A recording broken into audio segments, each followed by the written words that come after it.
Welcome to the another session of e-learning of class 7 social science, and in this session we are going to conclude the chapter number 10, that is the rise of small kingdoms in North India, its fourth part and concluding part.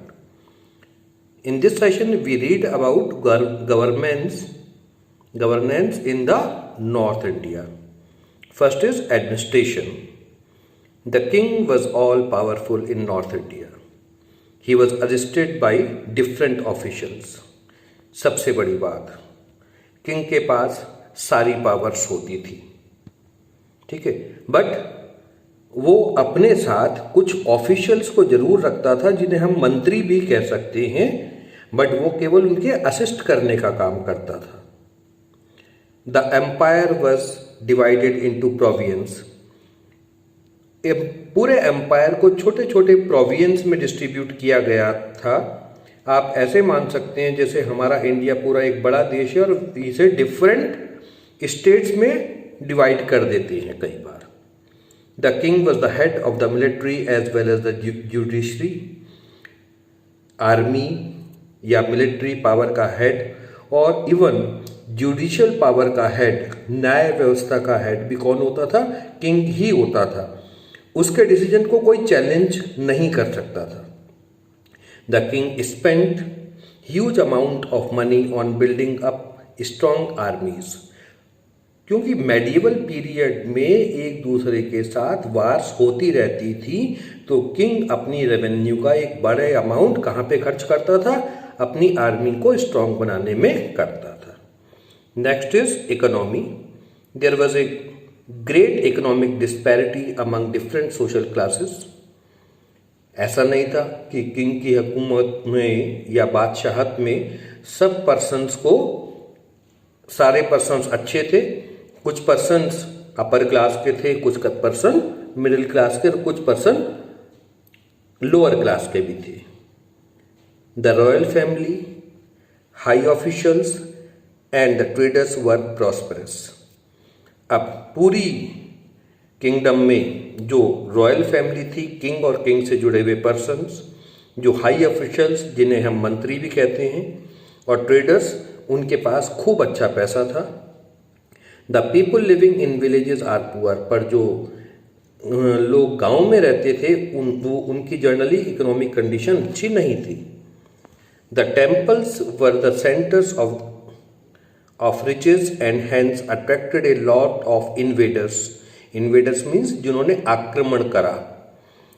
Temples के पास बहुत सारा पैसा था, हर एक मंदिरों में बहुत बहुत पैसा था, तो इसी कारण से इन्वेडर्स भी इनकी तरफ आकर्षित हुए. Federal system was prevalent in north India. North India में जमींदारी प्रथा थी. The kings granted land as rewards to officers who come to be known as Thakurs और रईस. जब राजा किसी पर खुश हो जाता था तो वो उसे काफ़ी सारी जमीन गांव दे देता था और उनको हम ठाकुर या रईस के नाम से जानते थे.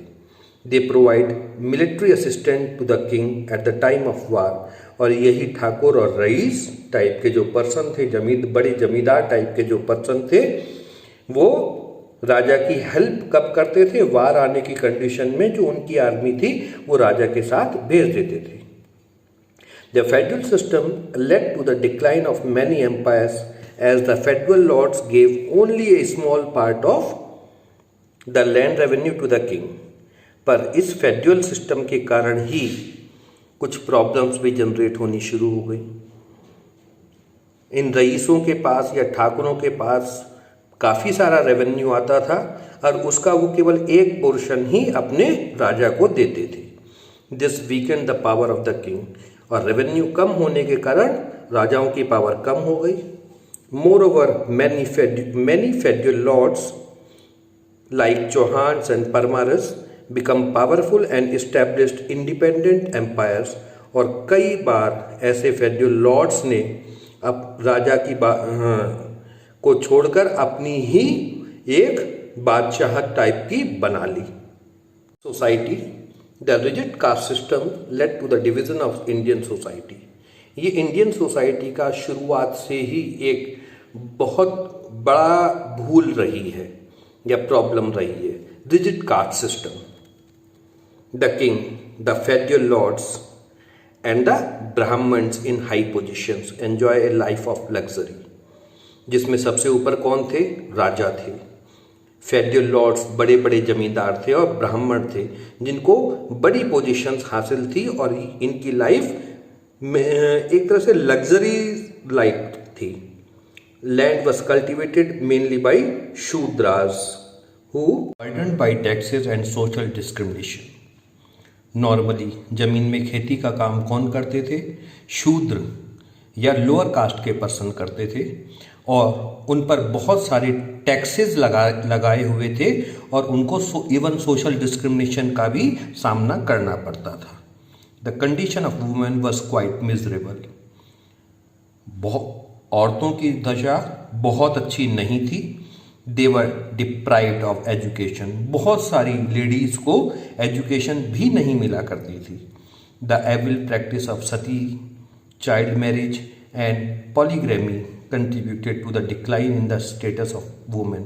और कुछ ऐसी प्रथाएं थीं जैसे सती प्रथा। सती प्रथा का मतलब जब किसी पर्सन की डेथ हो जाती है तो उसकी वाइफ को भी जलाकर मार दिया जाता है उसी हस्बैंड के साथ।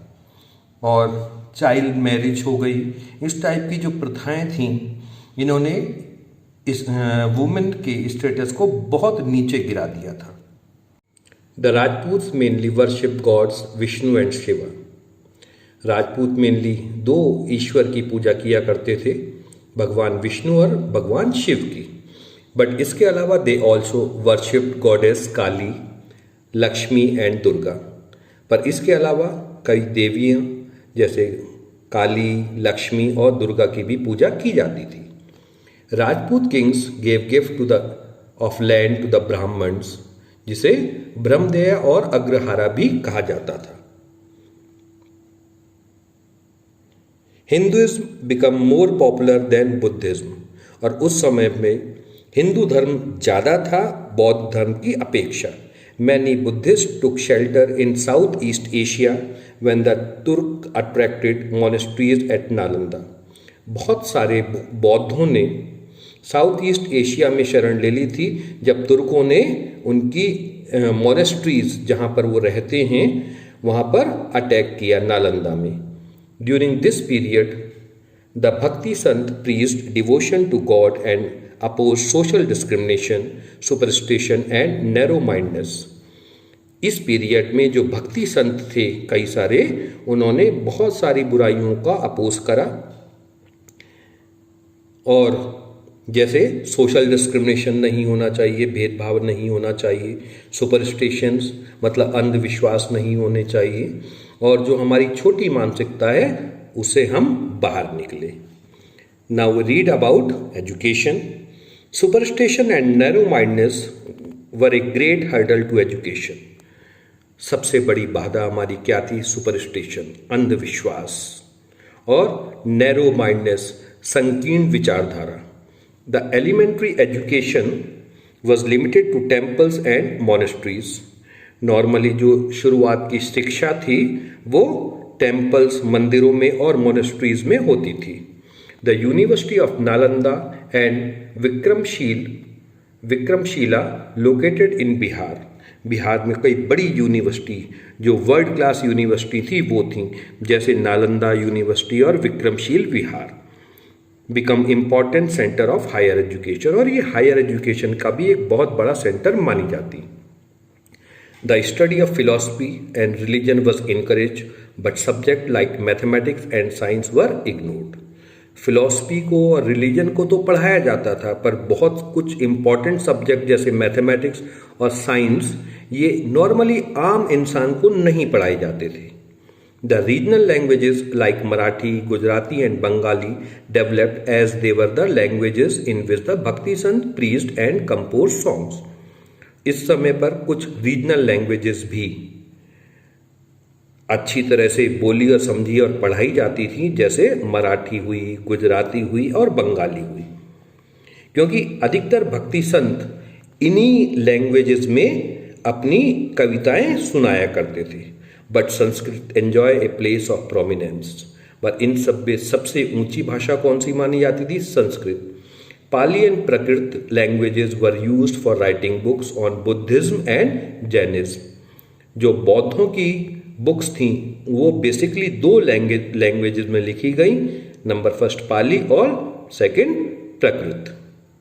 Now we talk about art and architecture. The examples of the painting of North India can be found in the forms of murals in places, caves and temples. Paintings north India में कई type से पाई जाती थी, जैसे महलों में, है ना, गुफाओं में, केव्स में और मंदिरों में। The Jain monks and painters of Bengal developed the art of miniature painting. Miniature painting किसे कहते हैं? Which are small paintings. जो जैन साधु थे और पेंटर्स थे बंगाल के, उन्होंने मिनिएचर पेंटिंग की शुरुआत करी थी। The Lingaraj and Mukteshwar temple at Bhubaneswar, the sun temples at Konark are the fine examples of the architecture of the period from the 8th to 12th century. Lingaraj मंदिर, मुक्तेश्वर मंदिर और सूर्य मंदिर जो कोणार्क में है, ये उस टाइम के आर्किटेक्चर का बहुत अच्छा एग्जाम्पल्स माने जाते हैं। Now trade. India developed trade relations with the countries of the south east, west and central Asia and the foreign countries. उस समय इंडिया के ट्रेड रिलेशन लगभग पूरे विश्व में फैले हुए थे, जिसमें मेन था east Asia, south east Asia, west और सेंट्रल एशिया, लगभग एशिया का पूरा, and even the European countries के साथ भी। This brought Indians into close contact with the development in other countries. और इसी कारण से हमारे दूसरे देशों के साथ बड़े अच्छे संबंध बने और वहाँ की प्रगति और हमारी प्रगति भी साथ में मिली। The common features in the political, social and cultural life in different parts brought the people of India closer. और हमारे और उनके बीच में कई सारी चीज़ें कॉमन भी थीं और इस कारण से हमारी संस्कृति और उनकी संस्कृति एक दूसरे के साथ मिलती गई। Later on this period this prove to be a great boon for Afghan, Turkish and Mughal rulers to establish their rule in India. और इसी कारण से भी वहाँ अफगान, तुर्क और मुगल इन्वेडर्स हमारी तरफ आकर्षित भी हुए और उन्होंने हमारे ऊपर रूल भी किया।